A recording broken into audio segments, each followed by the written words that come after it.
Men nazdimda tarixning eng zo'r futbolchisi raqobatning natijasida bittasini yutgan futbolchi bo'lib qolmaslik.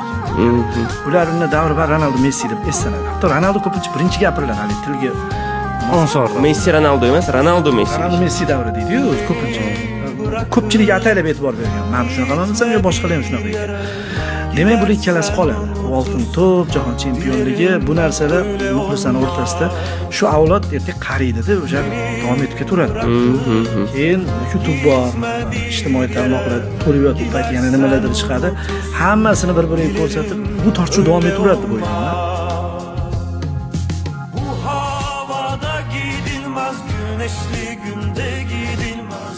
Aslında hiç gidilmez, gidilmez. Bu havada gidilmez, güneşli günde gidilmez. Aslında hiç gidilmez.